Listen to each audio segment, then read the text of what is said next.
AP Telangana రాష్ట్రాలు తనకు రెండు కళ్ళు లాంటివని ఆంధ్రప్రదేశ్ రాష్ట్ర ముఖ్యమంత్రి చంద్రబాబు నాయుడు అన్నారు. తెలుగు రాష్ట్రాలు అభివృద్ధిలో అగ్రగామిగా ఉండాలనేదే తెలుగుదేశం ధ్యేయమని స్పష్టం చేశారు. తెలంగాణలో తెలుగుదేశాన్ని పునర్వ్యవస్థీకరించి యువతతో కొత్త నాయకత్వంతో సిద్ధం చేస్తామని తెలిపారు. నాలుగోసారి సీఎంగా ప్రమాణ స్వీకారం చేశాక నారా చంద్రబాబు నాయుడు తొలిసారి హైదరాబాద్లోని ఎన్టీఆర్ ట్రస్ట్ భవన్కు వచ్చారు. అనంతరం ఆయన మాట్లాడుతూ ఆత్మీయులను కలిసి అభినందనలు తెలియజేయడానికి వచ్చానని, తనపై కార్యకర్తలు చూపిస్తున్న అభిమానం చూస్తుంటే ఉత్సాహం వస్తోందన్నారు. సంక్షేమానికి నాంది పలికిన నాయకుడు ఎన్టీఆర్ అని ఏపీ సీఎం చంద్రబాబు అన్నారు. ఏపీలో తన విజయానికి పరోక్షంగా తెలంగాణ టీడీపీ శ్రేణులు కృషి చేశారని తెలిపారు. తెలంగాణ టీడీపీ నాయకులకు ధన్యవాదాలు చెప్పారు. తెలంగాణ ఏపీ అంటే తన రెండు కళ్ళు లాంటివని, తెలంగాణ గడ్డపైన టీడీపీ పార్టీకి మళ్లీ పునర్వైభవం వస్తుందని ఆశాభావం వ్యక్తం చేశారు. ఇచ్చిపుచ్చుకునే ధోరణి ఉంటేనే సమస్యలు పరిష్కారం అవుతాయని ఏపీ సీఎం చంద్రబాబు అన్నారు. తెలంగాణలో కాంగ్రెస్, ఏపీలో ఎన్డీఏ ప్రభుత్వాలు ఉన్నాయని, పార్టీల సిద్ధాంతాలు వేరుగా ఉన్నప్పటికీ తెలుగు జాతి ప్రయోజనాల కోసం కలిసి పనిచేస్తామని తెలిపారు. 2019 తర్వాత ఏపీలో విధ్వంస ప్రభుత్వం వచ్చిందన్న ఆయన, విభజన వల్ల జరిగిన నష్టం కంటే ఏపీలో వైసీపీ పాలన వల్ల జరిగిన నష్టమే ఎక్కువ జరిగిందని ధ్వజమెత్తారు. తెలంగాణలో మేం నాలెడ్జ్ ఎకానమీకి నాంది పలికాం. నా తర్వాత కాంగ్రెస్, బీఆర్ఎస్ అభివృద్ధిని కొనసాగించాయి. విభజన సమస్యల పరిష్కారానికి చొరవ తీసుకున్నాను. నా చొరవను తెలంగాణ సీఎం రేవంత్ రెడ్డి స్వాగతించారు. తెలంగాణ సీఎం రేవంత్ రెడ్డికి మరోసారి కృతజ్ఞతలు. తెలుగు రాష్ట్రాల మధ్య ఐకమత్యం ఉండాల్సిన అవసరం ఉంది. తెలుగు భాష, జాతి ప్రయోజనాలను పరిరక్షించుకోవాలి. తెలుగు రాష్ట్రాల అభివృద్ధి తెలుగుదేశం ధ్యేయమన్నారు. నిన్న కూడా నేను ముఖ్యమంత్రి అవుతానే నేనే లెటర్ రాశాను రేవంత్ రెడ్డి గారికి, గౌరవ ముఖ్యమంత్రి గారికి. రెండు రాష్ట్రాల మధ్య కొన్ని సమస్యలు ఉన్నాయి, ఈ సమస్యల్ని పరిష్కారం చేద్దాం, నేను వచ్చి మిమ్మల్ని కలుస్తానని నేనే చొరవ తీసుకున్నాను. దానికి తెలంగాణ ముఖ్యమంత్రి సానుకూలంగా స్పందించారు. అందుకు ఈ సభ ద్వారా కూడా మనస్ఫూర్తిగా ధన్యవాదాలు తెలియజేస్తున్నాను. తెలుగు జాతి ఒకటి, అన్నదమ్ములు విడిపోతాం, విడిపోతే చిన్న చిన్న సమస్యలు వస్తాయి, భావోద్వేగాలు ఉంటాయి. కానీ అది శాశ్వతంగా ఉండకూడదు. ఎప్పుడైనా అన్నదమ్ములు విడిపోయినా బయట వాళ్ళు మన మీదకి వస్తే మన ఇద్దరం ఒకటేనని చెప్పి నిరూపిస్తామనా కాదా అని మిమ్మల్ని అడుగుతున్నా. ఆ ఐకమత్యం ఇక్కడ ఉండాల్సిన అవసరం ఉంది. మన జాతి ఒకటి, తెలుగు జాతి. మనం మాట్లాడే భాష ఒకటి, తెలుగు భాష. భాషను కాపాడుకోవాలి, జాతి ప్రయోజనాలు పరిరక్షించుకోవాలి. రెండు రాష్ట్రాలు కూడా బాగుపడాలి, ముందుకెళ్ళాలి. అదే తెలుగుదేశం పార్టీ ధ్యేయం కూడా అవునా కాదా మీరే ఆలోచించుకోవాల్సిన అవసరం ఉంది. ఇంకొక పక్కన మీరు ఒకసారి చూస్తే రెండు రాష్ట్రాలు విడిపోయిన తర్వాత, అన్నాదమ్ములు విడిపోయిన తర్వాత ఎవరి కుంపటి వాళ్ళదే. కష్టపడితే సుఖపడతారు, ఎక్కువ సంపాదించుకుంటే ఆనందంగా ఉంటారు. అయితే అదే సమయంలో ఏదైనా కలిసి పనిచేస్తే ఒక న్యూ ఎనర్జీ కూడా వస్తుంది. ఇద్దరు ఐకమత్యంగా ఉంటే ఐకమత్యం చాలా బలాన్ని ఇస్తుంది. ఒకప్పుడు 42 మంది ఎంపీలు ఉండేవాళ్ళు ఆంధ్ర రాష్ట్రంలో. దగ్గర ఒక 18 మందో 16 మందో రాజ్యసభ మెంబర్లు ఉండేవారు. ఇప్పుడు రెండు రాష్ట్రాలు విడిపోయిన తర్వాత తగ్గిపోయినాయి. కానీ ఏ సమస్య వచ్చినా నేను ఒకటే చెప్తున్నాను, నాకు ఆంధ్రప్రదేశ్ అనే తెలంగాణ కాకుండా రెండు రాష్ట్రాల ప్రయోజనాలు, తెలుగు జాతి ప్రయోజనాలు కాపాడడానికి ముందరుంటాను. కొంతమంది ఆలోచిస్తున్నారు గొడవలు పెట్టుకుంటే సమస్యల పరిష్కారం అవుతాయని. గొడవలు పెట్టుకుంటే నీళ్లు రావు, సమస్యల పరిష్కారం కావు, అభివృద్ధి జరగదు. దానివల్ల లాభం కంటే ఎక్కువ నష్టం వస్తుంది. ఆ విధంగా కాకుండా ఎక్కడికక్కడ సానుకూలంగా చర్చల ద్వారా ఏదైనా సమస్యలుంటే పరిష్కారం చేసుకుని ముందుకు పోవడంలో రెండు రాష్ట్రాలు కూడా ముందుకు పోవాల్సిన అవసరం ఉంది. ఆషాఢమాసం రెండో రోజున పవిత్ర సారితో మహిళా బృందాలు దుర్గమ్మ సన్నిధికి తరలివచ్చాయి. నర్సరావుపేట బాలయ్యనగర్లో వేంచేసి ఉన్న శ్రీ రామమేదిని సత్యనారాయణ స్వామి వారి భక్తజన బృందం ఆధ్వర్యంలో మహిళలు అమ్మవారికి సారెను సమర్పించారు. అమ్మవారిని ఇంటి ఆడపడుచుగా భావించి గత 8 సంవత్సరాలుగా సారె సమర్పించడం ఆనవాయితీగా వస్తుందన్నారు. విజయవాడ ఇంద్రకీలాద్రిపై స్వర్ణాభరణాలతో పసిడి కాంతులు వెదజల్లే కనకదుర్గమ్మను ఆడపడుచుగా భావించి పిల్లాపాపలతో భక్తులు సారిని తీసుకొని సన్నిధికి తరలివస్తున్నారు.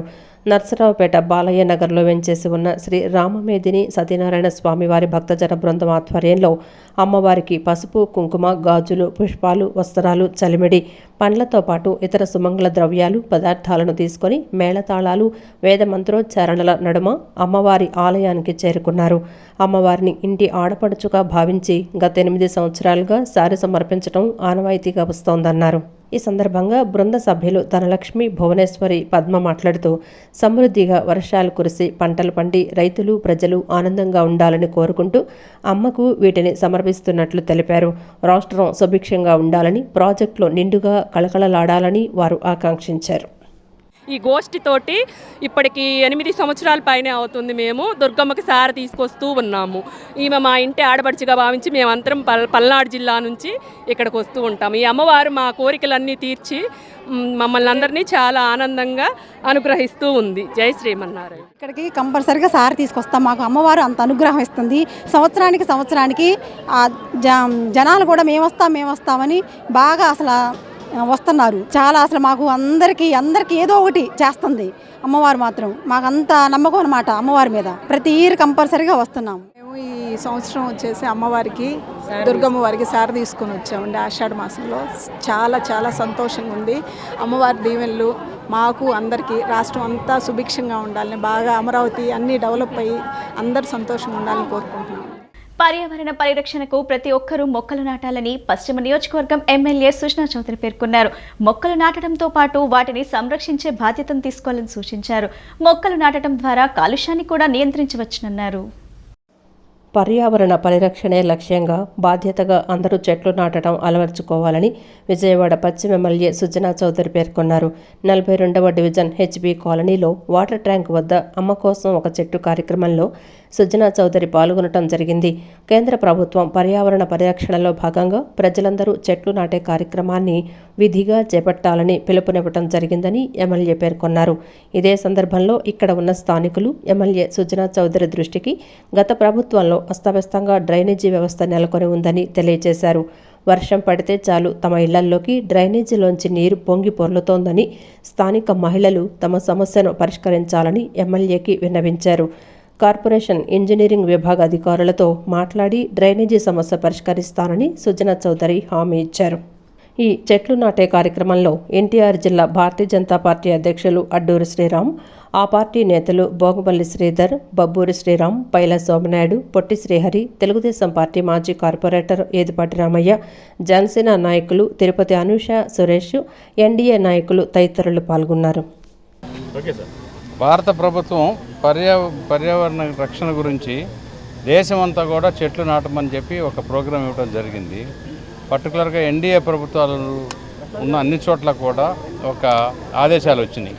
దానికి అనుగుణంగా మన రాష్ట్రంలో ప్రతి చోట కూడా చెట్లు నాటుతూ ఉన్నారు. ఆ కార్యక్రమానికి వచ్చి ఈ కాలనీలో చెట్లు నాటడం జరిగింది. అది కాక ఈ కాలనీలో ఈ మధ్యకాలంలో చేసిన కొన్ని రోడ్లు, అంటే గత 2-3 సంవత్సరాల్లో చేసినాయి, ఘోరంగా లెవెల్స్ చూడకుండా ఇళ్లలో నీళ్ళు వెళ్ళే విధంగా వేశారు. వాటికి ఆ సమస్యను ఎలా పరిష్కరించాలనేది కూడా మనం డిస్కస్ చేయడం జరిగింది. రౌడీ షీటర్లు సత్ప్రవర్తనతో మెలగకుండా ఉంటే చర్యలు తప్పవని కృష్ణలంక సీఐ మురళీకృష్ణ హెచ్చరించారు. రౌడీ షీటర్ల అల్లర్లు, అలజడులకు పాల్పడితే చట్టపరమైన చర్యలు తప్పవన్నారు. చెడు నడత కలిగిన రౌడీ షీటర్లపై పోలీస్ నిఘా ఉంటుందని, శాంతి భద్రతలకు విఘాతం కలిగిస్తే ఉపేక్షించేదే లేదన్నారు. విజయవాడ సిపి ఆదేశాల మేరకు విజయవాడ కృష్ణలంక పోలీస్ స్టేషన్లో రౌడీ షీటర్లకు సీఐ మురళీకృష్ణ కౌన్సిలింగ్ ఇచ్చారు. ఈ సందర్భంగా సత్ప్రవర్తనతో మెలగాలని సూచించారు. రౌడీ షీటర్లు అల్లర్లు అలజడులకు పాల్పడితే చట్టపరమైన చర్యలు తప్పవన్నారు. చెడు నడత కలిగిన రౌడీ షీటర్లపై పోలీసు నిఘా ఉంటుందన్నారు. శాంతి భద్రతలకు విఘాతం కలిగిస్తే ఉపేక్షించేది లేదన్నారు. రౌడీ షీటర్లుగా నమోదైన ప్రతి ఒక్కరూ సంబంధిత స్టేషన్లలో సంతకాలు చేస్తూ ఉండాలన్నారు. బయట ప్రాంతాలకు వెళ్లే సమయంలో స్టేషన్ అధికారి అనుమతి తప్పనిసరిగా తీసుకోవాలన్నారు. రౌడీ షీటర్ల కదలికలపై ఏదైనా అనుమానం వస్తే వెంటనే అదుపులోకి తీసుకుని బైండ్ ఓవర్ చేస్తామన్నారు. ఇక గంజాయి ఆగడాలకు అడ్డుకట్ట వేసేలా నిఘా పెట్టామని తెలిపారు. గంజాయి విక్రయించినా సేవించినా కఠిన చర్యలు ఉంటాయని హెచ్చరించారు. కృష్ణలంక స్టేషన్ పరిధిలో గంజాయి ఎక్కువగా సేవించే ప్రాంతాలను గుర్తించి నిరంతర నిఘా ఉంచామని స్పష్టం చేశారు. చెక్ చేయించడం జరుగుతుంది. వాళ్ళు ఏదన్నా ఇల్లీగల్ యాక్టివిటీస్లో ఏదన్నా గొడవల్లో పార్టిసిపేట్ చేసిన వాళ్ళైతే వాళ్ళ మీద నిరంతరం నిఘా పెట్టి అటువంటి వాళ్ళని ముందుగా మనం పిలిపించి బైండ్ ఓవర్ కూడా చేయడం జరుగుతుంది. అలాగే వాళ్ళు ఎటువంటి గొడవల్లో కానీ ఇద్దరు గాంజా వ్యవహారాల్లో కానీ ఎటువంటి అదర్ సెటిల్మెంట్లో కానీ ఏమీ కూడా వాళ్ళు పార్టిసిపేట్ చేసుకోకుండా వాళ్ళందరినీ కూడా మనము ప్రతి సండే పిలుస్తున్నాము. అలాగే ప్రతిరోజు కూడా బీట్ వాళ్ళతో వాళ్ళు చెక్ పెట్టి వాళ్ళ మీద నిరంతరమైనటువంటి నిఘా కంటిన్యూ అవుతుందని చెప్పి మీ అందరికీ కూడా తెలియజేస్తున్నాం. మా కృష్ణలంక పోలీస్ స్టేషన్లోనే కాదు, సిటీలో ఉన్నటువంటి ప్రతి పోలీస్ స్టేషన్లోనూ జరుగుతుంది. మళ్ళీ అగైన్ వీళ్ళకి టాస్క్ ఫోర్స్లో కూడా కౌన్సిలింగ్ నిర్వహిస్తారు. దీంట్లో రౌడీ షీటర్తో పాటుగా సస్పెక్ట్ షీట్ హోల్డర్సు, అంటే దొంగతనం కేసుల్లో నేరాలు చేసినటువంటి వాళ్ళు, కన్విక్షన్ పడిన వాళ్ళు, ఎవరైతే షీట్ హోల్డర్స్ ఉన్నారో వాళ్ళందరికీ కూడా జరుగుతుంది. సో ప్రజలందరికీ కూడా మేము తెలియజేసేది ఏంటంటే, ఇటువంటి ఎవరైతే సిటీలో ఎవరైనా ఇల్లీగల్ యాక్టివిటీ చేసేవాళ్ళు, కొంచెం రౌడీజం చేసేవాళ్ళు, అటువంటి ఏమైనా సమాచారాన్ని తెలియజేయండి. కంపల్సరీ దాని మీద వాళ్ళ మీద యాక్షన్ తీసుకోవడం జరుగుతుందని చెప్పి ఈ సందర్భంగా మీకు తెలియజేస్తున్నాం. 20 సంవత్సరాల క్రితం ఫ్లాట్లు వేస్తే కొనుగోలు చేసి రిజిస్ట్రేషన్ చేయించుకొని ఇల్లు కట్టుకొని నివాసం ఉంటున్న తమకు అన్యాయం జరుగుతుందని, ఇప్పుడు మా ఫ్లాట్లను మావి కాదని మాపై అన్యాయంగా కొందరు బెదిరింపులకు పాల్పడుతున్నారని ఆర్టీసీ సుబ్బారావు కాలనీ వాసులు వాపోతున్నారు. నోటీసులు రావడంతో ఇప్పటికీ 4 దిగ్భ్రాంతికి లోనై గుండెపోటుతో మరణించారని, ల్యాండ్ మాఫియా వల్ల ఇంకా ఎంతమంది బలి అవ్వాలా అంటూ ఆవేదన వ్యక్తం చేశారు. ఈ విషయమై ఆదివారం ఆర్టీసీ సుబ్బారావు కాలనీ వాసులు కాలనీలో మీడియా సమావేశం నిర్వహించారు. ఈ సందర్భంగా వారు మాట్లాడుతూ 2001లో షేక్ మజీద్ అనే వ్యక్తి ఫ్లాట్లు వేసి అమ్మకానికి పెడితే వాటిని 42 మంది కొనుగోలు చేసి ఇల్లు కట్టుకున్నామని తెలిపారు. కొనుగోలు చేసినప్పుడు, రోడ్లు వేసినప్పుడు, ఇల్లు కట్టుకునేటప్పుడు లేని లక్ష్మీరామ కోఆపరేటివ్ సొసైటీ కొత్తగా పుట్టుకొని వచ్చి అక్రమాలకు పాల్పడుతున్నారని, మా ఫ్లాట్లను లాగేసుకోవాలని ప్రయత్నం చేస్తున్నారని ఆరోపించారు. ఇలా జోగి రమేష్ గారి దగ్గరికి వెళ్ళాము. మాకు తెలియకుండానే ఈ వైసీపీకి సంబంధించిన నాయకులందరి దగ్గరికి, జోగి రమేష్ దగ్గరికి, వీళ్ళ దగ్గరికి, అందరి దగ్గరికి వెళ్ళాము. ఏం కాదు మీరు అలాంటి అంటున్నారు. ఆ పక్క వాళ్ళ కోర్టులో బలంగానే రన్ చేస్తున్నారు. ఆధారాలు అన్ని చూపిస్తున్నారు. వాళ్ళు మాకు సొసైటీ ఇచ్చారు. ఆ సొసైటీకి సంబంధించిన అడ్రస్ కి వెళ్తే అక్కడ సొసైటీ లేదు, ఆ సభ్యులు లేరు. వాళ్ళు ఎవరనేది ఇంత మట్టుకు మాకు తెలియదు. సరే ఏంటి అనేది మేము ఈ 2-3 సంవత్సరాల్లో మేము తిరుగుతూ ఎన్ని ఎంక్వైరీ చేస్తే తెలిసింది ఏంటంటే, ఈ సొసైటీ వాళ్ళు, ఈ స్థలం అమ్మిన వాళ్ళు ఇద్దరు కలిసే మాకు అమ్మారు. ఈ సొసైటీ వాళ్ళు, ఈ స్థలం గల్ల ఓనరు కలిపే ఆ రోజు వేయించిరేసి మాకు అమ్మారు. కోర్టులో ఉన్న విషయం చెప్పలే. కోర్టులో ఉన్న విషయం చెప్పకుండా మొత్తం వేయించిరేసి మాకు అమ్మేశారు. సరే ఇల్లు కట్టినప్పుడైనా వాళ్ళు బోర్డు పెట్టాలి కోర్టులో ఉందని, తర్వాత రావాలి. 2 సంవత్సరాల తర్వాత రావాలి, 3 సంవత్సరాల తర్వాత రావాలి. 15 సంవత్సరాల తర్వాత మేము ఇల్లు కట్టేసి, అప్పుడు కొన్ని ఇల్లు కట్టి ఇప్పుడు మిగతా ఇల్లు కట్టే టైంలో వచ్చి ఇప్పుడు నోటీస్ ఇచ్చి కోర్టులో ఉన్నాయన్నారు. వీళ్ళిద్దరూ టైప్ అయిపోయారు. అక్కడ టైప్ అయిపోయి మాకు అమ్మారు. సరే టైప్ అయిపోయి అమ్మారు కదా అని చెప్పి మనం తెలుసుకున్నాక మేము నాయకుల దగ్గరికి వెళ్ళాం. వైసీపీ నాయకులు ఉన్నారో సజ్జల గారి దగ్గరికి వెళ్ళాము, వెల్లంపల్లి గారి దగ్గరికి వెళ్ళాము, తర్వాత జోగి రమేష్ దగ్గరికి వెళ్ళాం. వాళ్ళు ఏం కాదు పంపన్నారు. సరే ఏంటని మేము మొత్తం ఎంక్వైరీ చేస్తే అందరూ వాళ్ళ ద్వారా మనకు తెలుసుకుంది ఏంట్రా అంటే, దీన్ని నడుపుతుందే జోగి రమేష్ గారు అంట. దీన్ని నడుపుతుందే జనగమాల నుంచి జోగి రమేష్ గారు. ఇక్కడ చూసుకుంటుంది అంత ఎవరంటే మహాదేవ్ అప్పాజీ గారు, మహాదేవ్ హరి గారు. వీళ్ళు ఇక్కడ రన్ చేస్తున్నారు. ఈ కాగితాలే కానీ లాయర్లనే కానీ వీళ్ళు మొత్తం కలిపి రన్ చేస్తున్నారు. ఇప్పుడు మా వాదన ఏంటంటే, మాకు అన్ని రిజిస్ట్రేషన్లు అయినాయి, ఇంటి పనులు వేపించుకున్నాం, మేమంతా జెన్యూన్ గానే కొన్నాం, మేము ఎక్కడ పొరపాటు పని లేదు. పేపర్లో ప్రకటన కూడా ఇచ్చి కొన్నామండి. పేపర్లో ప్రకటన కూడా ఇచ్చి కొన్నాం. ఏ రోజు వాళ్ళు రాకుండా ఈ రోజు వచ్చేసి నోటీస్ ఇచ్చారు. ప్రభుత్వాన్ని మేము కోరేది ఏంటంటే, మాకు న్యాయం చేయండి. రిజర్వేషన్ను ప్రభుత్వం అమలు చేసిన ఎస్సీ రిజర్వేషన్ అనేది అన్ని కులాలకు సమాన న్యాయం జరగకుండా ఒకే కులం అనుభవించడం జరుగుతుందని మాదిగ రిజర్వేషన్ పోరాట సమితి రాష్ట్ర convener Manikonda Sridhar, co convener ల్యామ్ Daniel అన్నారు. ఎస్సీల్లో 70 లక్షల జనాభా కలిగిన మాదిగలు నష్టపోతున్నారని తెలిపారు. ఈ ఎస్సీ రిజర్వేషన్ మాల కులస్తులకు మాత్రమే ఉపయోగపడుతుంది కాబట్టి జనాభా నిష్పత్తి ప్రకారం అన్ని కులాలకు న్యాయం జరగాలని, జనాభా నిష్పత్తి ప్రకారం ఏబిసిడీలుగా వర్గీకరించి వారి వాటాలను వారికి పంచాలనే లక్ష్యంతో ఎంఆర్పీఎస్ ఆవిర్భవించిందన్నారు. మాదిగ రిజర్వేషన్ పోరాట సమితి 30వ ఆవిర్భావ దినోత్సవం గాంధీనగర్లో నిర్వహించారు. ఎంఆర్పీఎస్ రాష్ట్ర convener Lam Daniel, co convener Manakonda Sridhar MRPS జెండాను ఆవిష్కరించారు. అనంతరం కేక్ కట్ చేశారు. ఈ సందర్భంగా వారు మాట్లాడుతూ ఎస్సీ వర్గీకరణ కోసం ఎంఆర్పీఎస్ 30 సంవత్సరాలుగా పోరాటం చేస్తోందన్నారు. ఇంకా వర్గీకరణ జరగలేదని మాలలు సుప్రీంకోర్టుకు వెళ్లి ఆపటం జరిగిందన్నారు. దీనిపై సుప్రీంకోర్టులో వాదనలు జరిగాయని, తీర్పు రిజర్వులో ఉందన్నారు. వాదనలు మాదిగలకు అనుకూలంగా జరిగాయని, కోర్టు తీర్పుతో తమకు న్యాయం జరుగుతుందని భావిస్తున్నట్లు తెలిపారు. సుప్రీంకోర్టులో తీర్పు రాని పక్షంలో పార్లమెంట్లో పెట్టి చట్టం చేసి న్యాయం చేయాలని, అలా ఉంటేనే తమకు న్యాయం జరుగుతుందన్నారు. మాదిగలు, మాదిగ ఉపకులాలకు అన్యాయం జరుగుతోందని, కేవలం కుల ప్రాతిపదికన కుల సంఘంగా ఏర్పాటు చేసిన మాదిగ రిజర్వేషన్ పోరాట సమితి భారతదేశంలోనే అతిపెద్ద కుల సంఘంగా పేర్కొనబడిందన్నారు. 30 ఏళ్ల కాలంలో కులం కోసం కాకుండా సామాజిక న్యాయం వైపు నడిచిందన్నారు. 2 రాష్ట్రాలలో వృద్ధులు, వితంతువులకు పెన్షన్ వస్తుందంటే ఎంఆర్పీఎస్ చేసిన పోరాట ఫలితమని అన్నారు. జూలై 7వ తారీఖున ఇది ఈదుమూడిలో ప్రారంభించడం జరిగింది. దీనికి 30 సంవత్సరాలుగా ఈ పోరాటం జరుగుతూనే ఉంది. ఇంకా వర్గీకరణ మధ్యలో కొంతకాలం అయినప్పటికీ కూడా మళ్ళీ మాలకు సుప్రీంకోర్టుకి వెళ్ళి దాన్ని ఆపటం జరిగింది. మళ్ళీ ఇది కోర్టులో ప్రాసెస్లో ఉంది. ఇది రిజర్వ్లో ఉంది. ఆర్గ్యుమెంట్స్ జరిగినాయి. అది తొందరగా ఆ ఆర్గ్యుమెంట్కి అనుకూలంగా, మరి ఆర్గ్యుమెంట్ కూడా దాదాపుగా మాదిగలకు అనుకూలంగా వాదన జరగడం జరిగింది. మరి మేమైతే మాకు న్యాయం జరుగుతుంది కోర్టులో అనుకుంటున్నాం. దాన్ని త్వరితగతిని జడ్జిమెంట్ తీసుకొచ్చి మరి ఆ జడ్జిమెంట్ ద్వారా మాకు న్యాయం చేయాలని చెప్పేసి, ఒకవేళ కాకపోతే పార్లమెంట్లోనైనా పెట్టి దీన్ని చట్టం చేసి మాకు న్యాయం చేయాలని చెప్పేసి మేము ఈ సందర్భంగా కోరుతున్నాం.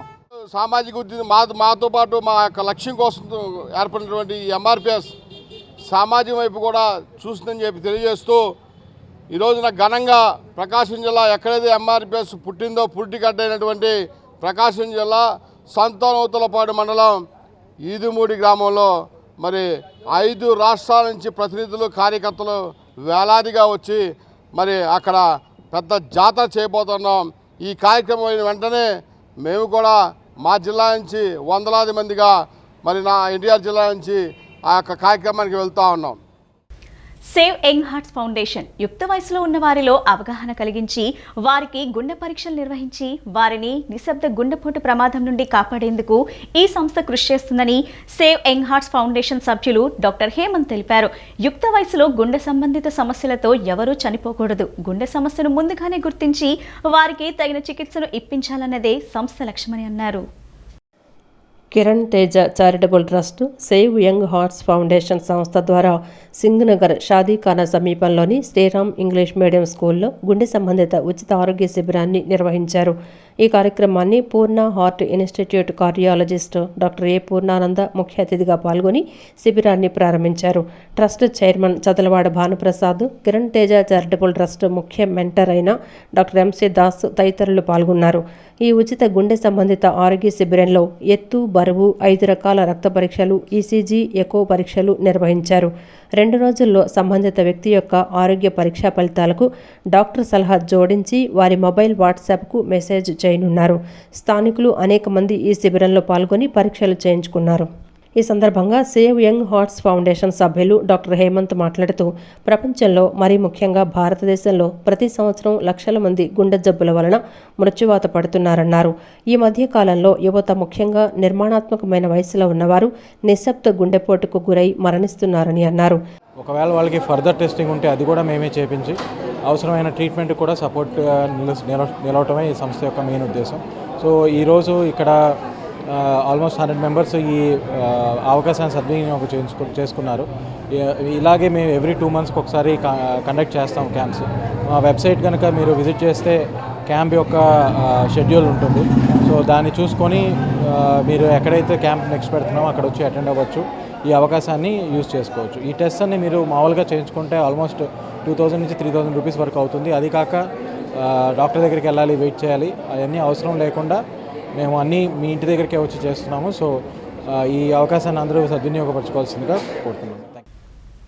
కూటమి ప్రభుత్వం అధికారంలోకి వచ్చిన నాటి నుంచి రాష్ట్రంలో వైసీపీ శ్రేణులపై దాడులు పెరిగిపోయాయని రాష్ట్ర ఎస్టీ కమిషనర్ మాజీ డైరెక్టర్ మద్ది రామకృష్ణ విమర్శించారు. భవానీపురంలోని కార్యాలయంలో ఎంఆర్కే విలేకరులతో మాట్లాడుతూ అధికారంలోకి వచ్చామన్న అహంకారంతో టీడీపీ, జనసేన కూటమి శ్రేణులు వైసీపీ నాయకులు, కార్యకర్తలపై దాడులు చేయటం సరికాదన్నారు. ఓటములు గెలుపులు సహా సాధ్యం. దాన్ని మనం గెలుపుని ప్రజలకి సేవ చేస్తాకే తప్ప దాన్ని మనం అహంకార భావంలో తీసుకొని మరి ప్రజానాయకులపై, కార్యకర్తలపై దాడులు చేయటం అనేది చాలా దుర్మార్గం. అలాంటి సంప్రదాయాలు మరి ఈ యొక్క ఎలక్షన్ తర్వాతే మనం చూస్తూ ఉన్నాము. అనేక దశాబ్దాలుగా మరి అనేక మంది ముఖ్యమంత్రులు పరిపాలించారు. గతంలో చంద్రబాబు నాయుడు గారు కూడా పరిపాలించారు. అయినప్పటికీ ఇలాంటి సంఘటనలు మరి తరచూ జరిగిన పరిస్థితులు లేవు. మరి ఈ పరిధిలో ఈ యొక్క ఎలక్షన్ తర్వాత 2024 ఎలక్షన్ తర్వాత మరి ఇంత కక్షపూరిత రాజకీయాలు చేయటం అనేది ఏంటి అని నేను ఈ యొక్క ఎన్డీఏ ప్రభుత్వాన్ని సూటిగా అడుగుతా ఉన్నాను. కృష్ణా జిల్లా మచిలీపట్నం పోతిరెడ్డిపాలెం డాబాల్ సెంటర్ నందు వేంచేసి ఉన్న శ్రీ విజయ కోదండ రామాలయం నందు సీతారామచంద్రస్వామి వార్ల శాంతి కళ్యాణ మహోత్సవం కన్నుల పండుగ సాగింది. శ్రీ త్రిదండి రామానుజ చిన్నజీయర్ స్వామివారి మంగళ శాసనాలతో ప్రతి నెల వచ్చే పునర్వసు నక్షత్రం నాడు కొట్టే శివరాం మోహన్ మైథిలి దంపతులచే కళ్యాణ మహోత్సవం శాస్త్రోక్తంగా నిర్వహించారు. ఈ కళ్యాణాన్ని తిలకించేందుకు చుట్టుపక్కల ప్రాంతాల నుంచి పెద్ద సంఖ్యలో తరలివచ్చారు. విచ్చేసిన భక్తులకు ప్రసాదాలు పంపిణీ చేశారు. విజయవాడ భవానీపురంలో సెయింట్ ఎట్కిన్సన్ హైస్కూల్ పూర్వ విద్యార్థుల సమ్మేళనం ఆనందోత్సవాల నడుమ సందడిగా జరిగింది. 27 ఏళ్ల తర్వాత పాఠశాలకు చెందిన 1996-97 బ్యాచ్ పూర్వ విద్యార్థులు ఆదివారం కలుసుకొని మధుర స్మృతులు నెమరేసుకున్నారు. నగరంలోని ఎంజీ రోడ్డు గ్రాండ్ మినర్వా హోటల్లో ఏర్పాటు చేసిన భవానీపురం సెయింట్ ఎక్వైన్స్ హైస్కూల్ పూర్వ విద్యార్థుల సమ్మేళనం సందడిగా సాగింది. వివిధ ప్రదేశాల్లో ఉద్యోగ వ్యాపారాల్లో స్థిరపడిన మిత్రులంతా తిరిగి బాల్యంలో విద్యాబుద్ధులు నేర్చుకున్న పాఠశాలలో కలుసుకొని అలనాటి స్నేహానుభూతులను పంచుకున్నారు. ఏరా ఒరేయ్ ఎలా ఉన్నావు, ఏం చేస్తున్నావు అంటూ చిన్ననాటి స్నేహితులు కుశల ప్రశ్నలు వేసుకున్నారు. బాల్యంలోని మధుర స్మృతులను నెమరవేసుకున్నారు. పాఠశాలలో చదువుకునేటప్పుడు చేసిన చిలిపి చేష్టలు, ఉపాధ్యాయులకు పెట్టిన మారుపేర్లు, తోటి స్నేహితులపై వేసిన జోకులు గుర్తు చేసుకున్నారు. ఆ పూర్వ కలయిక కార్యక్రమం గుర్తుండిపోయే విధంగా విచ్చేసిన పూర్వ విద్యార్థులు అందరికీ మొక్కలు, బహుమతులు పంపిణీ చేశారు. బాల్యంలో కలిసి చదువుకున్న మిత్రులంతా 27 ఏళ్ల తర్వాత కలుసుకోవటం ఎంతో ఆనందంగా ఉందని, ఆ పాత మధుర స్మృతులు నెమరవేసుకున్నామని తెలిపారు. అవకాశం దొరికినప్పుడు ఇలా పూర్వ విద్యార్థుల సమ్మేళన కార్యక్రమం నిర్వహించడం ద్వారా ఒకరికొకరు కష్టసుఖాలు తెలుసుకోవడంతో పాటు మానసిక ఆనందాన్ని పొందుతామని పూర్వ విద్యార్థులు తెలుపుతున్నారు. ఇన్ని సంవత్సరాల తర్వాత కలిసాము. ఇప్పుడు ఇవన్నీ మేము వీళ్ళందరినీ పట్టుకొని ఇవన్నీ గ్యాదర్ చేయడానికి చాలా కష్టపడ్డారు వీళ్ళంతా. అయితే ఇప్పుడు ఈ చాటింగ్ చేసుకున్నాము అందరం కలిసి వాట్సాప్లో. ఈ రోజున పెట్టుకుందాం రీయూనియన్ అని ఫిక్స్ అయ్యాము. ఈరోజు అందరం కలిసాము. ఈరోజు కలిసినందుకు మా అందరికి చాలా సంతోషంగా ఉంది. మేమందరం ఈరోజు 10th స్టూడెంట్స్ని రీయూనియన్గా గ్యాదర్ అయ్యాము. మేము ప్రతి ఒక్కరిని కలిసి ఇక్కడ మీట్ అవుదాం అన్నదానికి చాలా కష్టపడ్డాము. సోషల్ మీడియా వాట్సాప్ బాగా యూజ్ అయింది మాకు. ప్రతి నెంబర్ని గ్యాదర్ చేసుకుంటూ ప్రతి ఒక్కరి దగ్గర కలెక్ట్ చేసుకొని ఒక గ్రూప్ని ఫామ్ చేసుకొని చాట్ చేసుకొని వాళ్ళ ఎప్పుడు వస్తారు ఏంటి వాళ్ళ నెంబర్స్ వాళ్ళ కోఆర్డినేట్ చేసుకొని చాలా కష్టపడి మేము ఇక్కడ దాకా రీచ్ అవ్వగలిగాము. ప్రతి ఒక్కళ్ళు ఎవరి జీవితంలో వాళ్ళు బిజీ గడపడం వల్ల చాలా ఇబ్బందులు ఆధ్యాత్మిక ఫ్రెండ్స్లన్నీ పోతున్నాయి. వాళ్ళకి వచ్చిన ప్రాబ్లమ్స్ని మర్చిపోవడానికి ఇలాంటి ఫ్రెండ్స్ రీయూనియన్ అనేది చాలా ఇంపార్టెంట్ నా పర్సనల్ ఒపీనియన్. అదే నేను మా గ్రూప్లో షేర్ చేసుకుంటే ఒకళ్ళని చాలా కష్టపడి నెంబర్ సంపాదించి నాకు ఇద్దరు తెలిస్తే మా ఫ్రెండ్స్కి ఇంకో ఇద్దరు తెలవటం, ఇంకో ఇద్దరిని అలా మొత్తం అందరిని యాడ్ చేసుకుని దీన్ని ఫామ్ చేయడానికి మేము చాలా కష్టపడ్డాము. ఇలా కలవటం వల్ల మా అందరికీ స్ట్రెస్ఫుల్ లైఫ్లో ఒక మంచి రిలీఫ్ డే అని అనిపిస్తుంది. భవానీపురంలో ఉండేవాళ్ళం అప్పుడు 96-96లో. సో అప్పటి నుంచి మేము రీయూనియన్ అవుదామని ట్రై చేస్తున్నాము లాస్ట్ 10 years నుంచి.